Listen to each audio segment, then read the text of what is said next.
Shut up and sit down.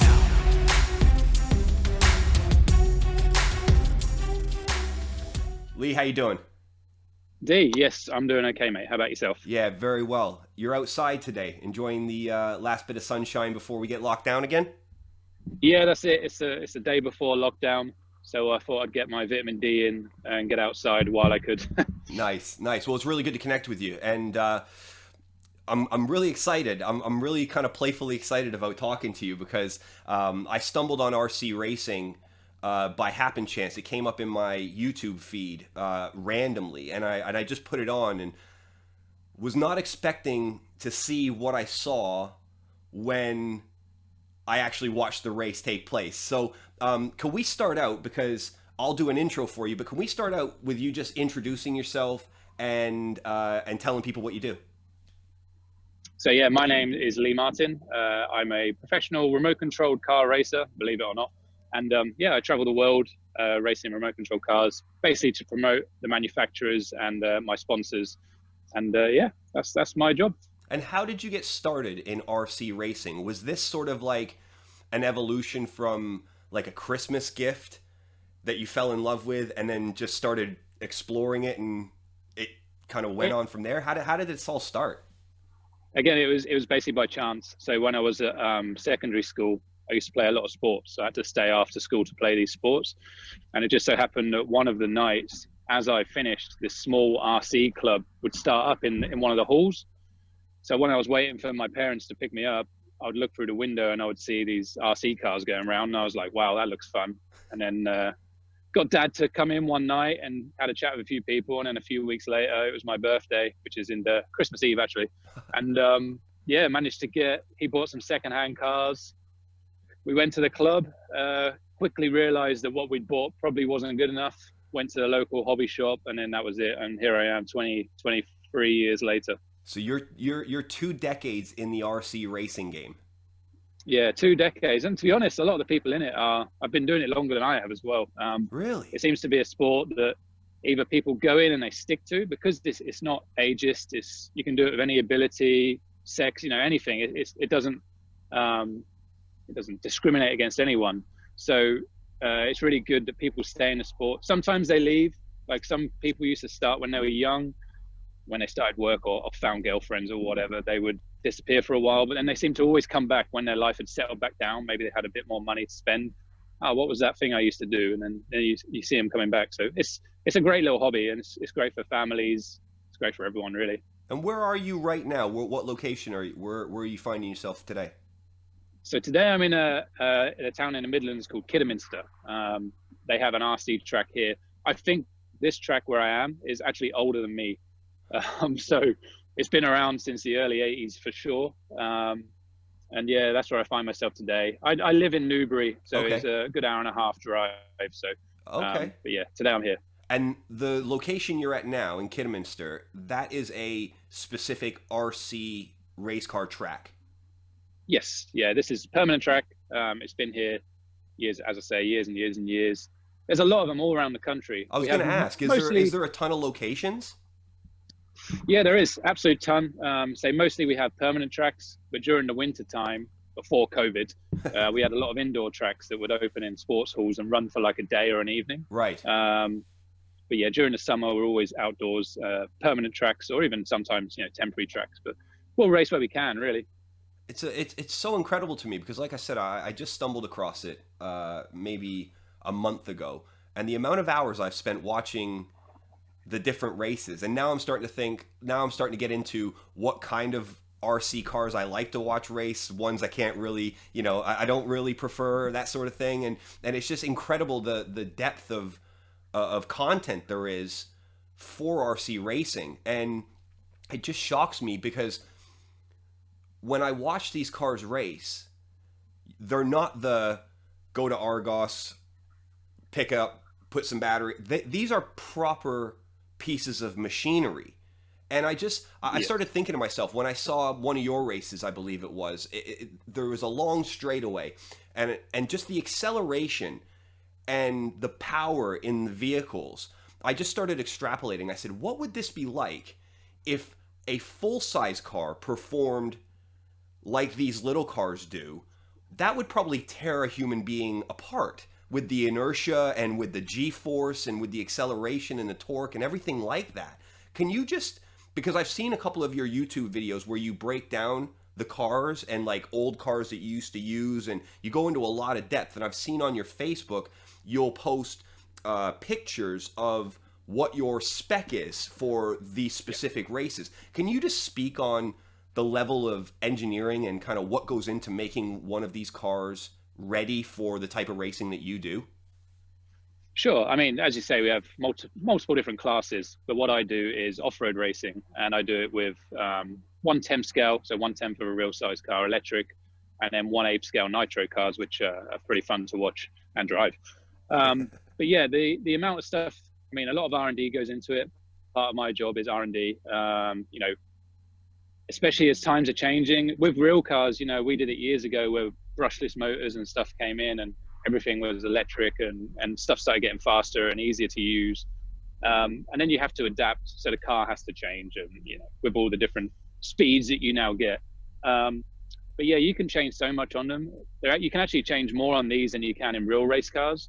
Really? So yeah, you can get quite in depth. I mean, we have a lot of motorsport guys, a lot of F1 guys that are, you know, designers or engineers or whatever for F1 teams, come to race RC to get their fix of racing that doesn't Really? cost you £10,000 a weekend or whatever. So yeah, so it's very in depth, and it also doesn't really relate to real cars so much because, as you mentioned, of our scale speed. I mean, some of the scale speeds we hit will be like an average lap for a real car of like 400 mile an hour. Yeah, So that's what I was thinking. yeah, and it just doesn't really relate sometimes, and it's hard to get your head around. And plus, remember, we're not sat in the car and we can't feel it do funny things. We have to watch it, and we always say that we're in it and we can feel it, but you know, in reality, it's just our brain telling us what it's doing from our sight. So And there's got to be tons an of stuff element to of change. touch and feel with the controllers, because you know, I've seen at those speeds and kind of, you know, the acceleration and all of the other things that go into it. I would imagine the precision that's required in the controls has got to be immense. So there's really got to be like a mind body connection with, you know, putting all of that together to be successful, right? Yeah, 100%. And it is your brain telling your hands what to do. That's great because, you know, we don't need to be athletic or whatever to do it, or able, or, you know, so it's awesome in that sense. But yeah, you do have to get your head around it. Your fingers and hands have to do what your brain's telling them to do. And, Yeah. you know, sometimes in everyday life things, we struggle with that. So, yeah, and you do have to have an element of natural talent to be really good, but anyone can do it. So that's a great thing. And luckily, I have a bit of natural talent, obviously, for it. So if you put the effort in, you're going to get somewhere with it. Yeah, I've seen the resume. It's quite impressive. Yeah, I try. So speaking of kind of the natural talent, kind of, you know, it's like anything, right? You know, hard work beats talent when talent doesn't work hard. But if you've got both, then you can become a champion and kind of elite in the sport. Yep. Who is your Michael Jordan? Because I used to play basketball in university, so I always equate different sports to that kind of, you know, that Yep. kind of I love analogy. basketball too. Huh? I love basketball. I used to play when I was younger. Oh, So, nice. Nice. yeah. So who's the MJ of your sport? Uh, Is there one? it's hard because it depends what you look at as MJ. MJ to me, he was massively naturally talented, but he also worked hard at it. So he kind of got the best of both there, I think. For sure. We have, I mean, I think I've got a good amount of talent, but also a high amount of effort. Whereas if I didn't rely on the effort I put in, maybe I wouldn't have been as successful as I was. Sure. I don't think I had masses of natural talent to go as far as I did without the amount of effort that was needed. I have a very close competitor who's a UK driver. He's a professional also, but he also has a normal job as such. But he is very, very, very good. He does have a ton of natural talent. Maybe doesn't put quite the effort in the rest of us do, but he still manages to beat us or whatever, or compete. Right. And yeah, he's probably the best driver we've had out of this country. So for me to be able to compete with him, you know, I had to have some amount of talent and effort. And who is that? What's his name? His name's Neil Craig. Oh yeah, okay. I've heard of Neil. Yep. Yeah, okay. Yeah, yeah. He's from Interesting. up north, and we're good friends, and we have a massive rivalry. But it's one of them nice ones where if he wins, I'm happy for him. If I win, he's happy for me. And we've never really been aggressive or arrogant to each other. It's always been a massive amount of respect between us two, which doesn't happen every time. I was gonna ask, is there a lot of like kind of, I don't want to say toxic, but like, that kind of rivalry? Is there a lot of sort of, personalities in the sport that, take losses personal or are known to be a bit like of a dirty driver or, that sort of thing? Yeah, we get all of that. It's probably worse than other things because again, I'll relate it to motorsport because it is. Yeah. If you're in a real car, by the time someone hit you, you've probably got a good 20 minutes before you see him again, Yeah. most likely.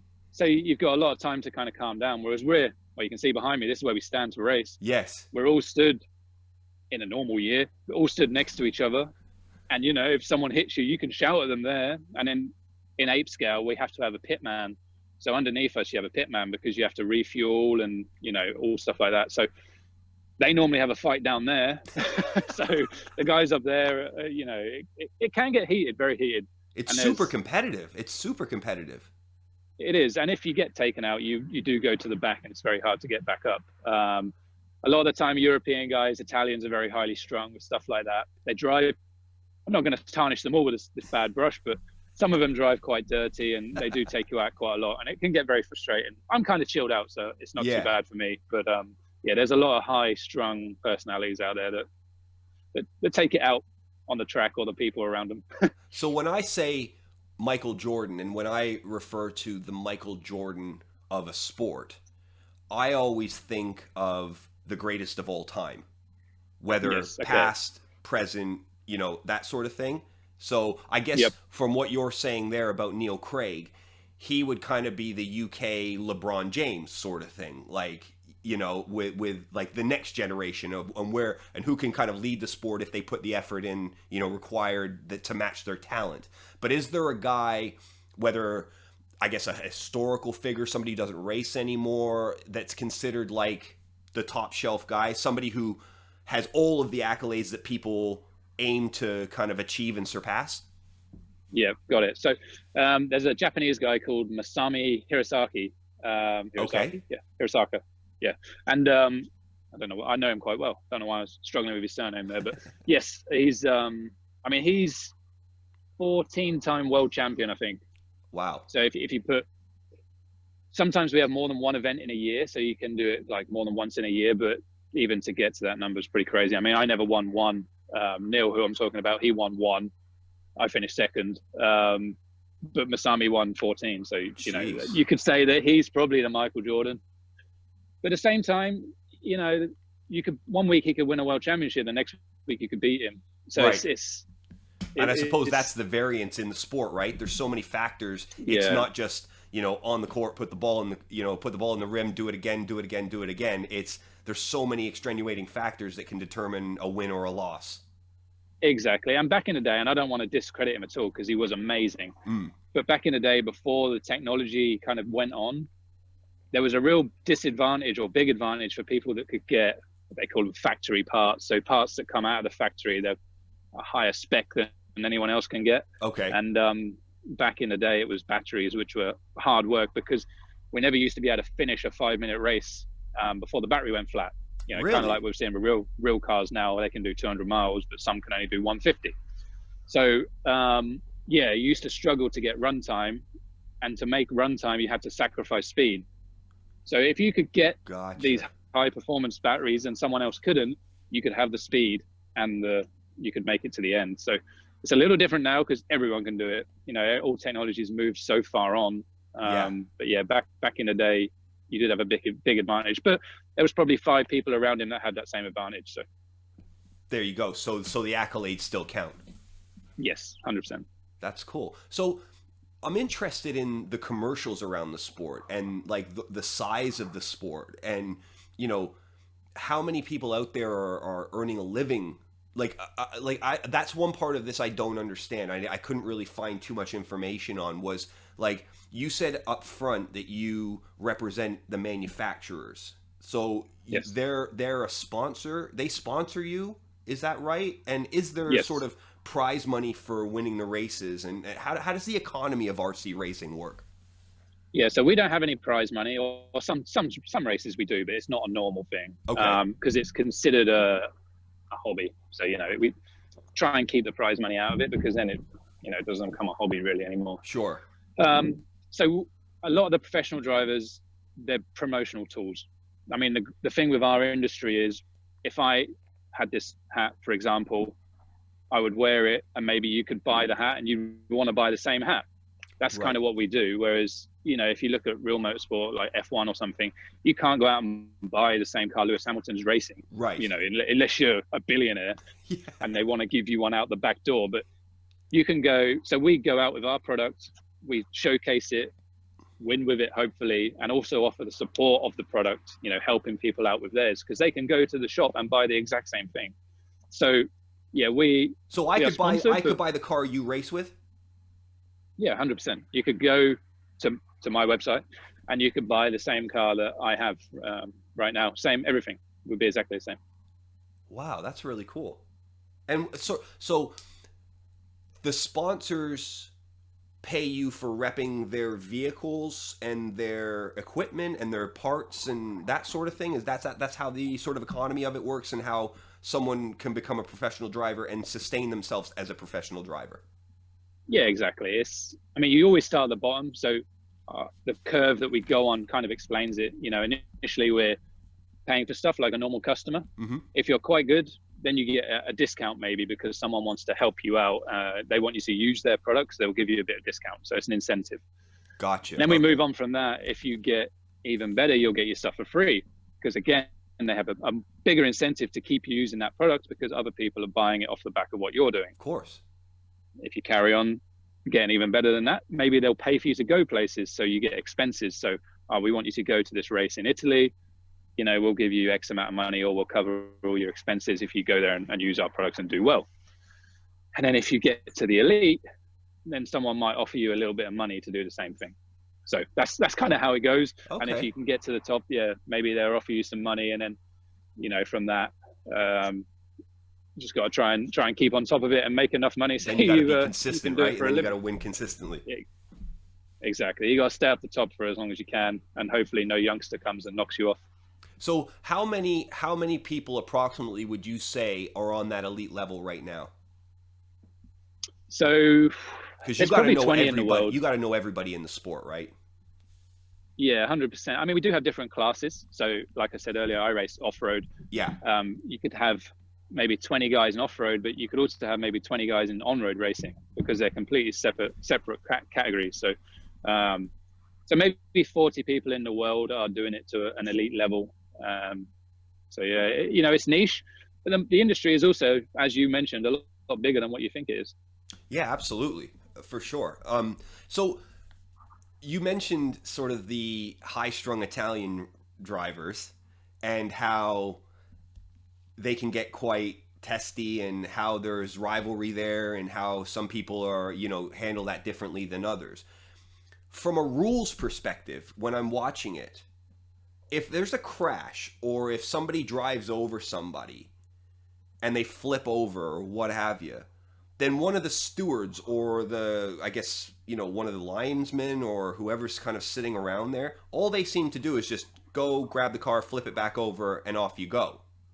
Is there penalties and things like that come along with it? Or is it just too bad, so sad?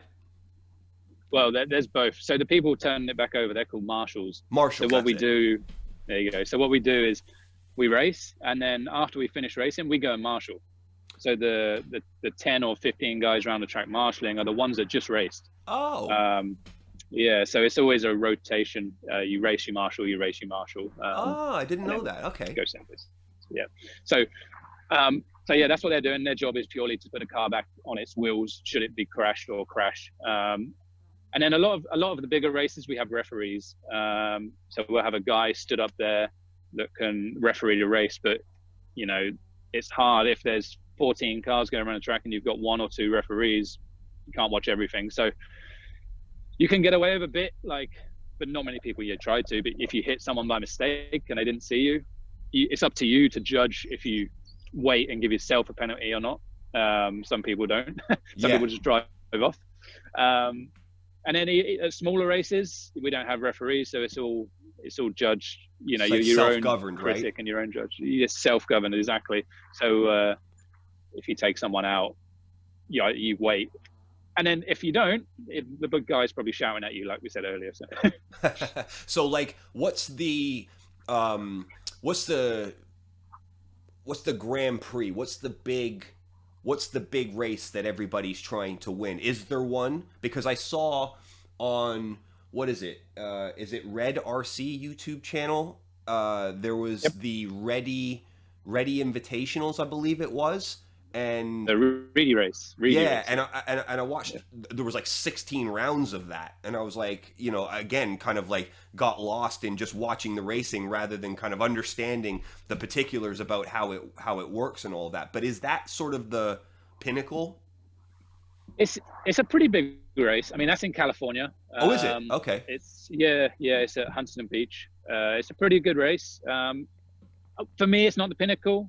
So basically, how that race started out, there's a guy called Mike Reedy who used to make electronics for the cars, um, and for his birthday every year, he decided that he wanted to put on a race, but he didn't want it to be like a normal race because normally we have qualifying, Mm-hmm. and then at the end of the day we'll have a race, or the end of the weekend we'll have a race to do the winner. So he did it a little different, where every time you went on a track, you were in a race. So it was like mixed up heats and stuff, and then you Right. raced everyone, and the winner was the guy that won the most races or whatever. So it's a hard race to win because you have to be good over a long period of races. You have to try and win every one. So it's a hard race to win. For me, it's not one I've always aspired to win. I'd love to win it, but you have to, for me, you have to look at world championships to really be at the top. For obvious reasons, you're king of the world after that, aren't you? So Of course, yeah. And so the World Championship is run where and decided by who? How is there like there's a British RC, or there's a global RC like commission that do all of that? yeah, so we have a global association. It's called IFMAR, Okay. which stands for something I probably won't remember. I'll get it wrong. So IFMAR is our governing body for the world, and then we have sections. So in Europe we have one called EFRA. In North America it's called RAW, Okay. and then you've got South America, Asia and stuff like that. There's 5 blocks, Gotcha. and to qualify, you go through those blocks or your country, and then you qualify for the World Championship, which are every 2 years. Ah, okay. So you start domestically and kind of and Yeah, qualify out into the overalls. yeah, exactly. And then the World Championship also moves blocks each 2 years. So this year it could be in Europe. In 2 years' time, it's in America. 2 years' time, it's in Asia, and so on. So Gotcha. And that's kind of I guess that kind of leads me into my next question is like obviously this year has been a nightmare for everybody. Your game and your sport is both indoor and outdoor. Has yeah, COVID disrupted it the way it's disrupted many other yeah, industries? yeah. So this year for us has been a complete non-starter, really. Okay. Since March, I haven't been on an airplane since January, which for me is completely unheard of. Um, Right. Not traveled outside of the country since February, and yeah, I'm normally away like twice a month at least. So yeah, the whole industry is kind of shut down for this year, and hoping that we can get back on track next year. But who knows? Who knows what's going to happen? We're going to have to do some stuff because the business behind the events and the industry is going to suffer really bad if we can't go out and go racing again.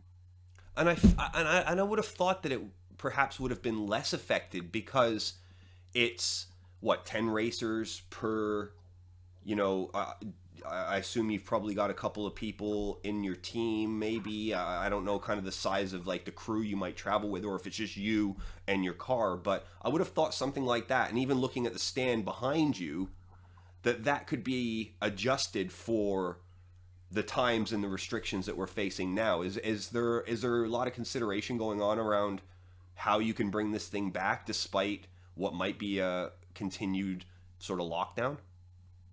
Yeah, so we have people put stuff in place. I mean, we've got our own track. This is partly my company, Nemo Racing. We have our own Okay. track, and all the provisions and stuff we've had to put in. You know, you do what you can, but it's kind of, we've had local races, but the international stuff's been nowhere near. We've had no national championships and stuff, because at a race we have between, I mean, a national championship, we have 130 drivers. Wow. And then maybe they bring, you know, family with them or someone with them. So maybe at one time we'll have 250 people in the field outdoors. So, you know, it's not just 10 of it. It is 10 of us when we're racing, but there's everywhere else, you know, it's a lot more people. Of course. So the national everything's been cancelled, you know, because everyone's scared to put events on and stuff. Everyone was scared to go out of the house for a while, weren't they? But yeah, I mean, now we've got provisions in place where we can have like 8 people up on the stand with social distancing and all that. And at our track, we've done a lot. You know, we've had the COVID police come down for race meetings and stuff like this. And you have to, the problem is people need to self-police. You can only do so much. I mean, we have like 3 or 4 guys at our track that run it. And at a meeting, we'll have, you know, over 100 people there. And trying to get people just to put their masks on and stuff can get a bit tedious after time.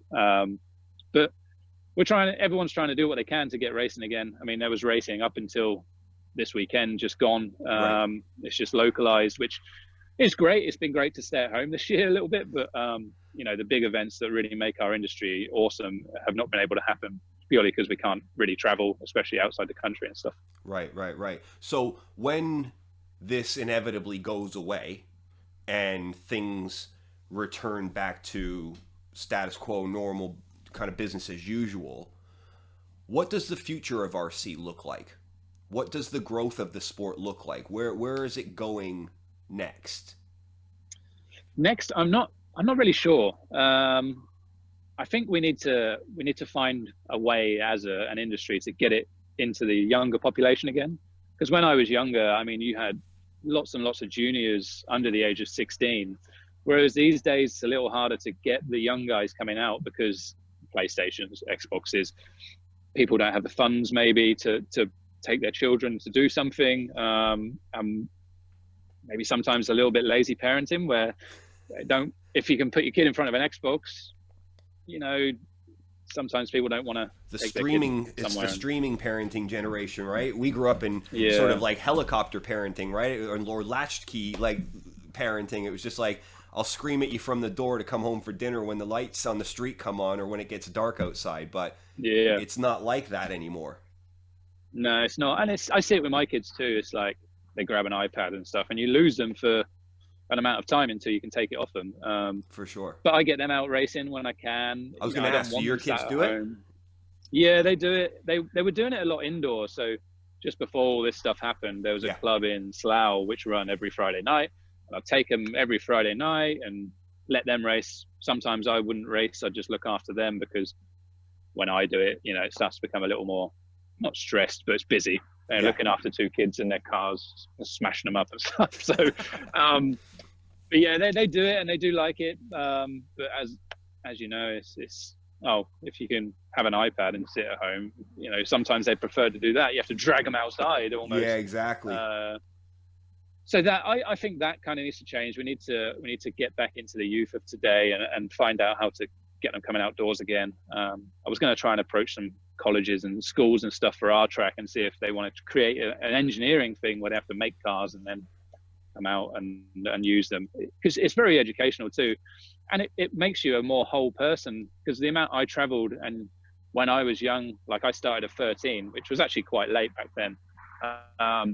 You start to travel the world and you mix with people of all ages, and I think it grows you a lot as a person. And I wouldn't have changed it for anything. You know, I used to play football and basketball, like I said, quite a lot, to a good standard. And being able to do RC racing was my preferred choice in the end, and just loved traveling places, spending time at the time with my dad.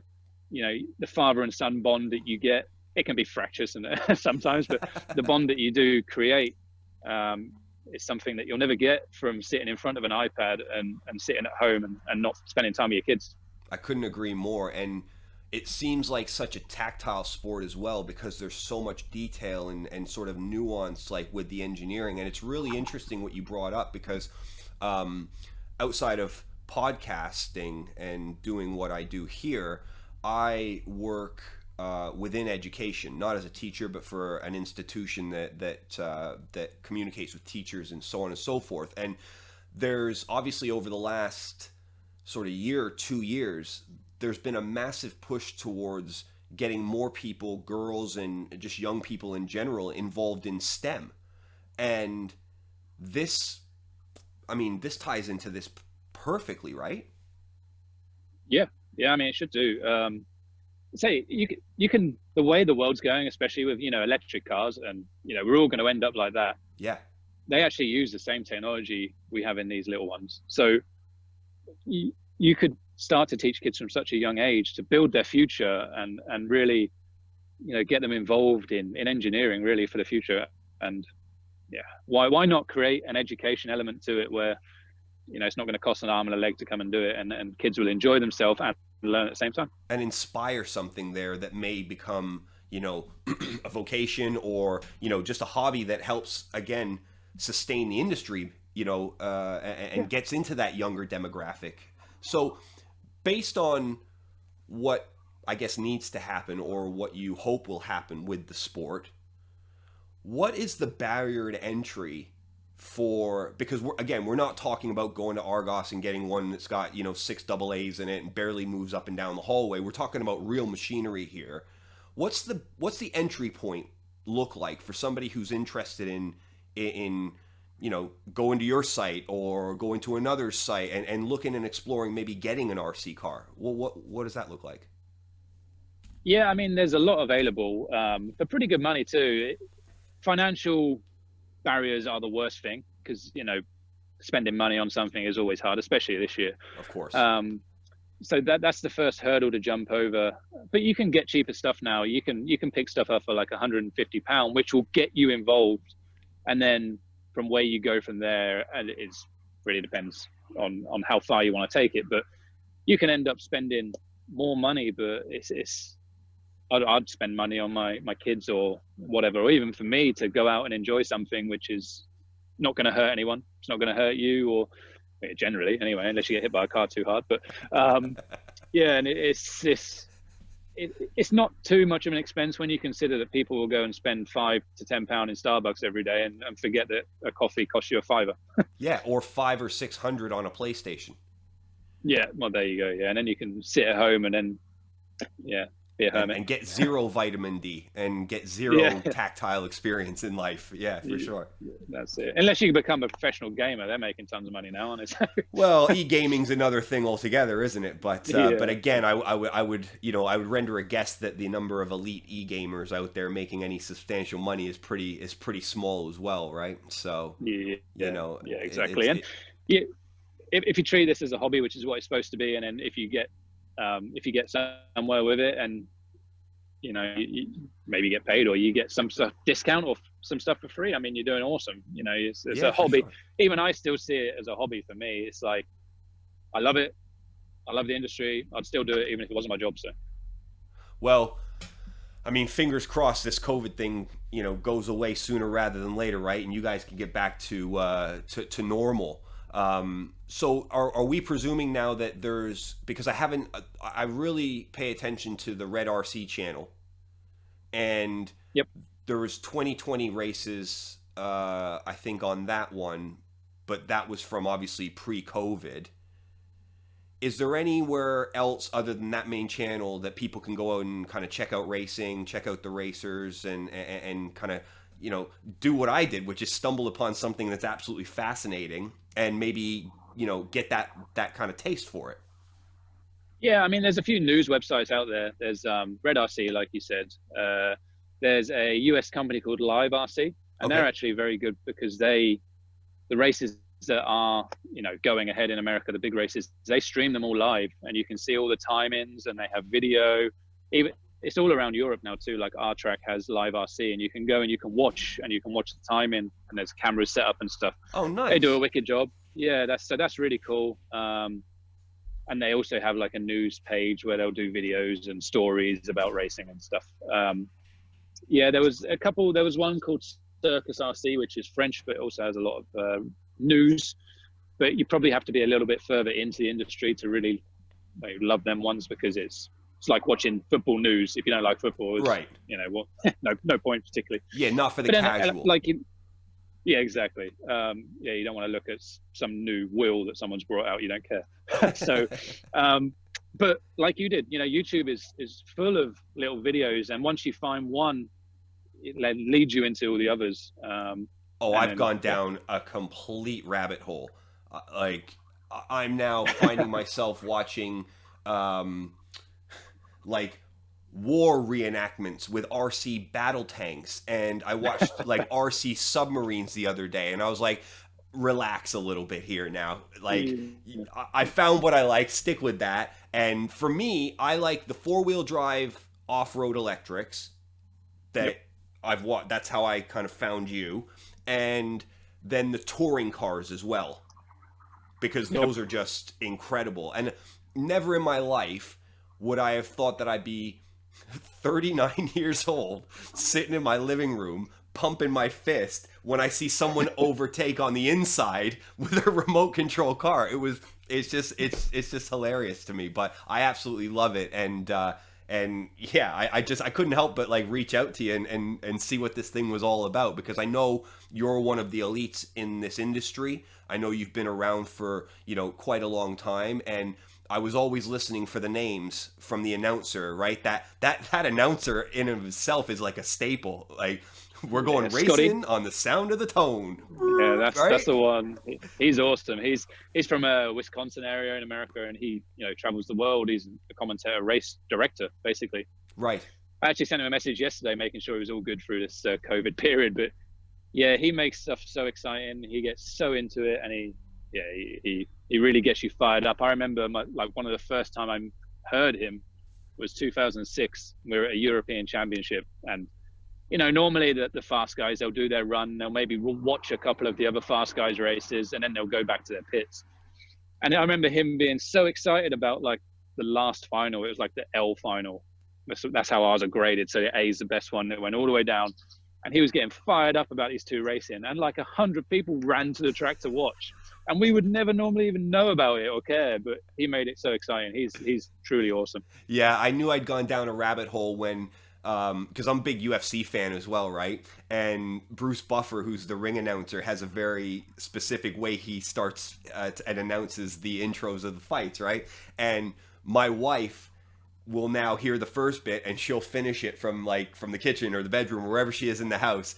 And I knew I'd gone down a rabbit hole, and I knew I'd put in some serious time watching these races, because she started doing the announcement too. And I was like, oh, nice. All right. On the sound of the tone. Yeah, at the sound of the tone. Brilliant. Absolutely fantastic. Well, listen, mate, it's been fantastic to talk to you. And if I can shed any light on this industry and kind of the excitement behind it, then I'm really happy to do so. But it was really, really good to talk to you. Before we go, do you want to just tell people any channels, any social they can check you out on, any websites, any of that sort of stuff that you might want to throw people to? Yeah, sure. I mean, Lee Martin RC is my Facebook page, also my Instagram page. Okay. Nemo Racing, nemoracing.com is our business, where we have also a track. You're welcome to come anytime. We'll give you a go with a car. That would be amazing. Yeah, come on down. We can do a video about your day and maybe highlight it that way. So yeah, we have our own channel as well on YouTube, Nemo Racing TV, where we try and do some videos. Of course, you've watched some. We mentioned it earlier. Yep. We do a live show every Monday. But again, you might want to be into RC before you watch it. It might not make much sense, but there's a lot of innuendos in it, so it can be funny. And we advise that if you're an adult, you pour a glass of wine and join us every Monday night. But yeah, apart from that, go and look through YouTube. Just put RC Racing in. Actually, while we're talking about RC Racing videos, there's a company called RC Racing TV, which I just completely forgot about. Okay. Which do loads of awesome stuff too. They used to be on Motors TV, which was a channel in the UK. So it was on Real TV. Right. And yeah, they've got tons of videos, European Championships. You probably watched them It's got RC Racing TV on the intro. They've got tons of stuff. So have a look at them too. Fantastic. Fantastic. Well, again, mate, really, really good to talk to you. I hope we can do it again. I'm definitely going to, whenever COVID allows, I'm definitely going to take you up on that offer. I'll probably be horrendous, but I would love to give it a crack. And we'll definitely connect on that, when we don't have to lock ourselves indoors. But Yeah, 100%. And who cares if you crap? That's where everyone starts. And then you're only going to get better from there as long as you enjoy yourself. It's all that matters. They're pretty strong.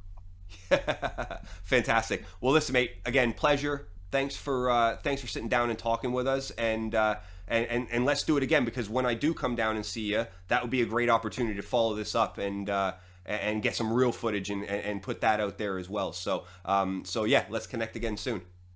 Perfect. Sounds good. Thanks for having me. My pleasure. Thanks, mate.